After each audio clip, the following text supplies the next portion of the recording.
The sound of a lunch tray crashing against the hard cafeteria floor didn't just echo through the school hallway, it detonated inside the heart of a father who had already lost too much in life. For a man who had survived street wars, gang shootouts, and the crushing loneliness of single fatherhood, nothing in the world had prepared him for the sight waiting at the end of that hallway. His little girl, his whole world, sat trembling against the wall, tears pouring down her tiny face, her food scattered across the cold tiles while children stared and adults looked away. At that moment, the fearsome biker everyone whispered about didn't feel like a lion striding into a school, he felt like a broken man walking into the ruins of his child's trust. And what happened after this moment would shake an entire town, destroy silence, and show the world what brotherhood, true brotherhood, really looks like. Speech balloon. If you believe kindness still matters, and that everyone deserves a second chance in life, please like, comment, share, and subscribe. Your support helps stories like this reach more hearts. Jake Ironheart Malloy had been many things in life, an outlaw biker, a mechanic, a man running from memories he never spoke about, but to his 8-year-old daughter, Rosie, he was simply Dad.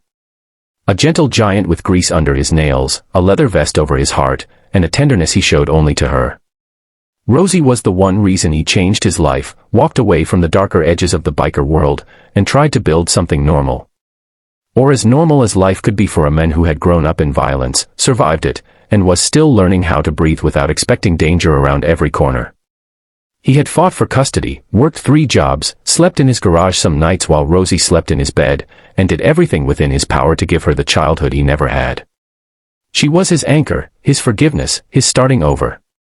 And when he dropped her at school every morning, he reminded her, if anyone bothers you, tell a teacher.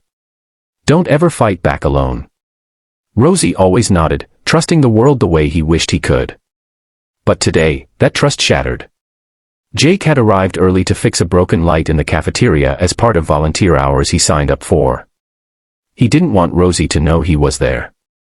He liked staying invisible, watching her laugh with the few friends she had. But today, she wasn't laughing. Today, he saw her tray knocked from her hands by 2 older kids while a supervising staff member watched blankly and said nothing.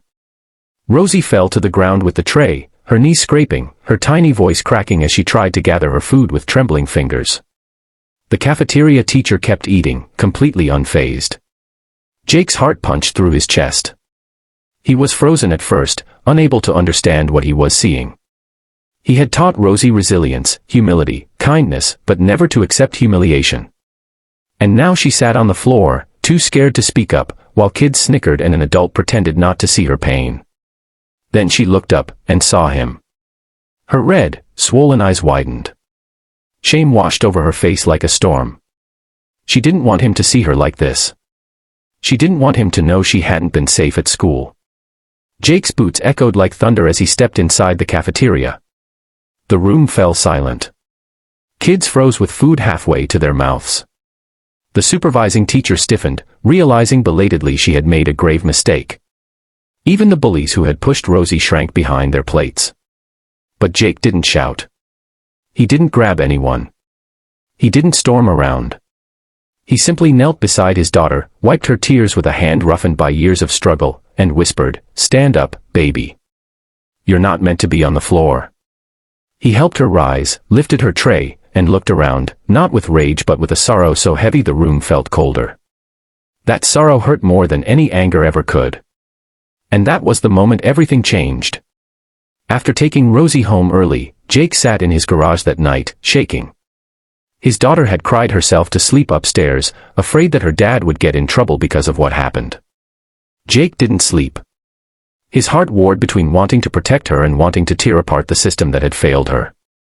He needed help. But not from teachers, principals, or school boards.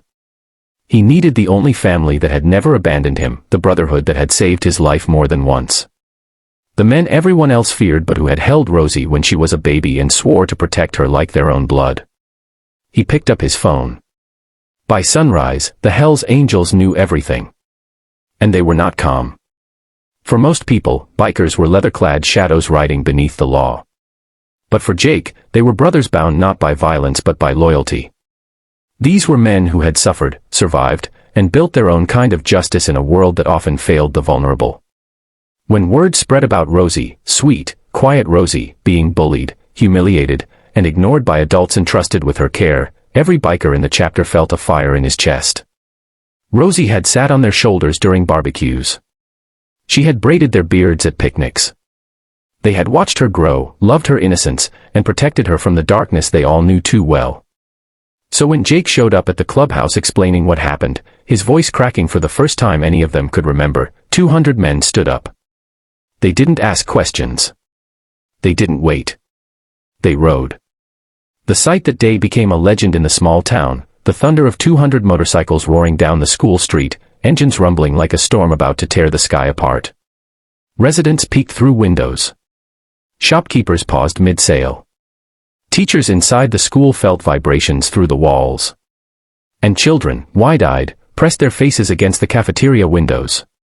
The Hell's Angels didn't come for vengeance. They came for truth. They came for accountability. They came for Rosie. Jake walked in first, alone, not as a biker, but as a father.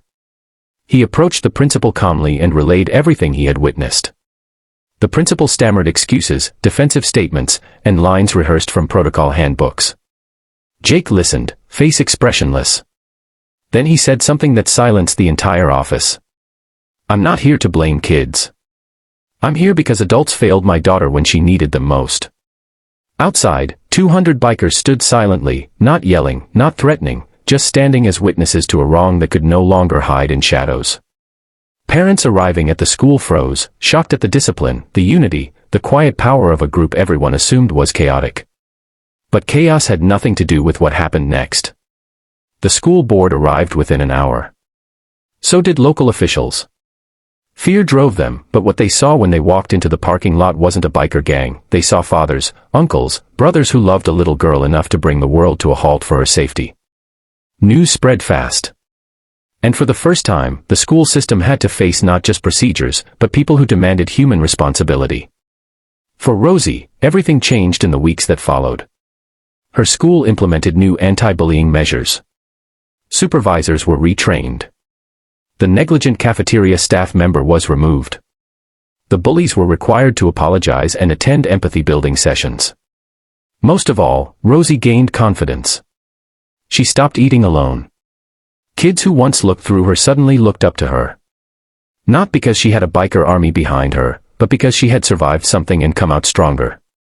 One afternoon, when Jake came to pick her up, Rosie ran toward him, not crying this time, but smiling the biggest smile he had ever seen. She held his hand tightly and whispered, "Dad, today was good." Those 4 words healed wounds he never admitted existed. And the town, once uneasy around bikers, began to understand them differently. They saw the brotherhood volunteering at community events, fixing playground equipment, helping struggling families, mentoring troubled teens. The walls of fear crumbled because people finally witnessed the truth. Sometimes the roughest hands hold the gentlest hearts. As weeks turned into months, Rosie blossomed. Her confidence grew, her friendships deepened, and her trust slowly stitched itself back together. Jake watched her heal, feeling gratitude deeper than he had ever felt in his life. And one quiet evening, when the sun dipped low and Rosie drew a picture of her dad standing next to a line of motorcycles, she said something that broke Jake open in the softest way. "Dad. I wasn't alone that day, was I?" Jake swallowed hard and kissed the top of her head. "Baby girl, you'll never be alone. Not as long as I'm breathing." And he meant it. Life didn't suddenly become perfect. But it became safe. It became warm. It became hopeful. And that was enough. Sparkling Heart, if this story touched your heart, please like, share, comment, and subscribe. Your support keeps powerful, emotional stories alive.